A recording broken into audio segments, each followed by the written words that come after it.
Bonjour, je suis fortement préoccupé par les tensions qui secouent notre parti, l'Union pour la démocratie et les progrès sociaux, l'UDPS. Le parti traverse actuellement une période de crise interne marquée par une contestation du leadership en place.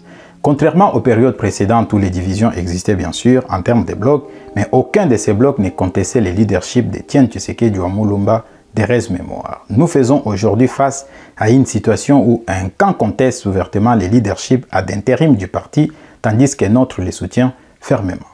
Je souhaite nuancer un petit détail peut-être ignoré par la majorité de nos compatriotes. Savez-vous la différence entre l'UDPS et d'autres partis politiques en République démocratique du Congo? La différence réside dans le fait que l'UDPS est un parti fondé sur le sang, né d'un grand sacrifice humain. Les sangs de ses victimes réclament vengeance chaque fois que le parti est trahi. Je peux vous donner des exemples au sein de l'UDPS de ceux qui ont tenté de trahir le parti et ont très mal fini. Ces sacrifices suprêmes de nos compatriotes témoignent en grande partie la raison de l'existence de l'UDPS au-delà de son leader charismatique. Et j'ai le regret de souhaiter à tous ceux qui attendent la disparition de ces grands partis bonne chance. On peut objectivement comparer l'UDPS à l'ANC de Mandela qui a également payé un lourd tribut humain lors de sa lutte contre l'apartheid, lequel lui a permis de survivre au-delà de Nelson Mandela. Là où le sang humain a coulé, il y a sacrifice. C'est même biblique. L'exemple d'Abraham à qui Dieu avait demandé de sacrifier son fils Isaac pour tesser sa foi en est illustratif. Il y a tant d'exemples dans la Bible à ce sujet. Nous devons faire très attention avec l'UDPS. J'invite d'ailleurs les Congolais, particulièrement des jeunes, à y adhérer massivement. C'est le seul parti en République démocratique du Congo où l'on peut s'opposer objectivement à son chef. C'est l'unique parti où existe un mécanisme de contre-pouvoir, le seul où le pouvoir limite le pouvoir. Ailleurs, tout est centré sur la personne du chef du parti, qui est souvent vu comme omniprésent et tout-puissant. Même s'il n'a rien dit, ses membres prétendent souvent que le président a dit X et Y. À l'UDPS, nous n'avons pas cette culture du culte de personnalité.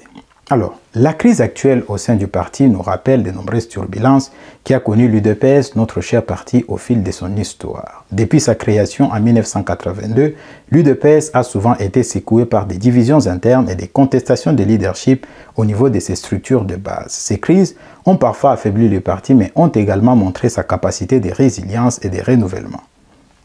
Aujourd'hui, cependant, la situation semble plus grave que jamais. Cette crise a sérieusement entamé la confiance, un élément clé en politique. Il est donc impératif de mettre rapidement en place une commission de gestion des crises pour restaurer cette confiance et naviguer à travers cette période difficile.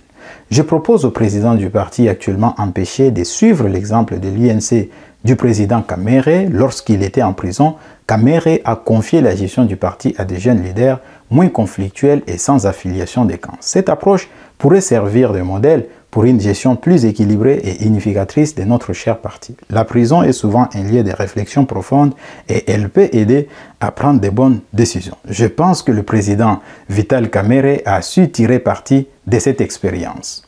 Que ce soit les soutiens du secrétaire général Kabuya ou ceux qui réclament son départ, il devrait être évident que le parti ne fonctionne plus. Si nous aimons réellement ce parti, cela doit être clair pour tous.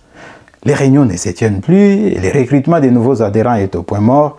Ma dernière carte de membre date de 2001 et l'argent payé en 2019 pour une nouvelle carte de membre reste sans suite. Tout le monde veut un poste de responsabilité au gouvernement. Mais que fait-on de l'avenir du parti ? Que fait-on de l'avenir du parti? Je suis extrêmement préoccupé par l'avenir de ces grands partis historiques. Je ne suis pas en train d'halluciner. Tous mes camarades au parti le savent, y compris les SG Kabuya. En 2019, je prévoyais qu'il jouerait un rôle important et je lui avais demandé de l'accompagner au parti sans exiger des postes au gouvernement.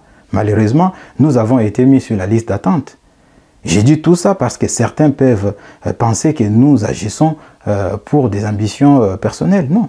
Vous pouvez vous renseigner auprès du président Kabound et du SG Kabuya. Je n'ai jamais été les voir plus d'une fois ni exercer une pression sur eux pour un poste de responsabilité au gouvernement. Non. Pourtant, nous entretenons de bonnes relations et avons des capacités et compétences requises pour servir le pays en laissant des traces positives.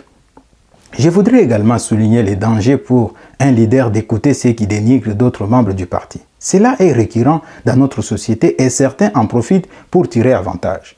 Pour la cohésion du parti, notre chef, l'honorable Augustin Kabuya, devrait éviter cela. Ceux qui passent leur temps à accuser, à dénigrer les autres membres, notamment en évoquant leur proximité antérieure avec le président Kabound, ne font qu'entretenir la discorde. Kabound était un des responsables du parti. Il n'y avait rien de mal à entretenir de bonnes relations avec lui à l'époque. Certains ont payé les prix pour avoir été proches de lui, mais on ne peut pas gérer un parti avec de telles rancœurs. Vous êtes chef de tout le monde, des méchants et des gentils.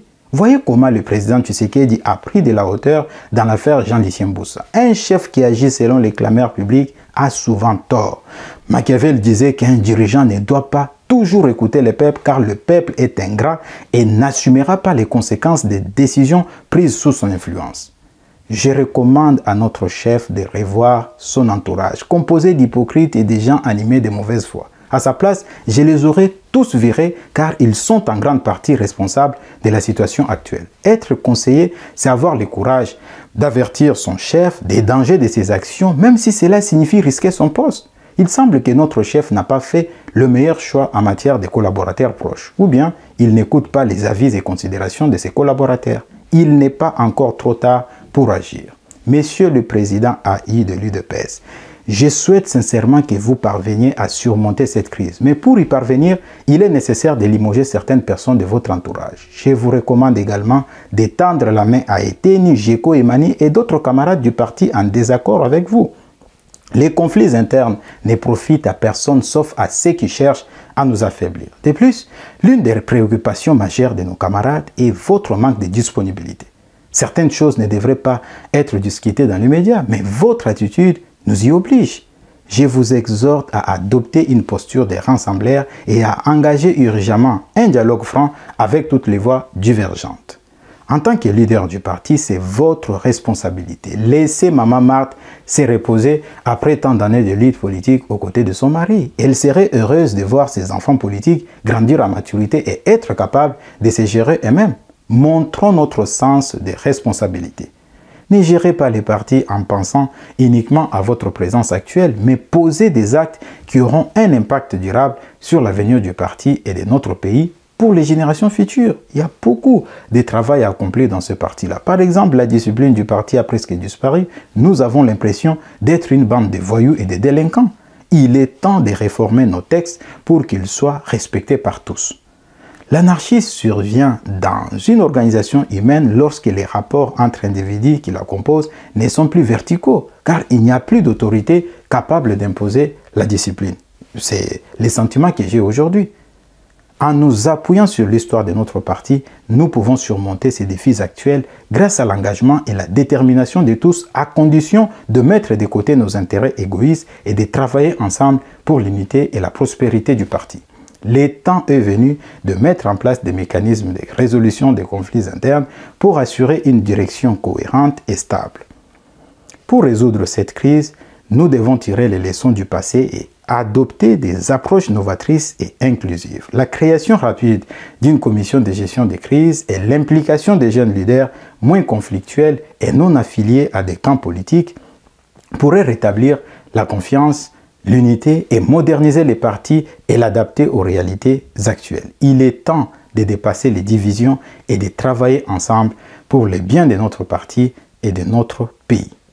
Merci de votre attention. À la prochaine pour une nouvelle édition où nous verrons comment un État peut lutter contre les traîtres de l'intérieur en période de guerre avec un focus sur la République démocratique du Congo. Nous aborderons les 8 points essentiels pour neutraliser ces individus. Abonnez-vous pour ne pas manquer cette analyse captivante.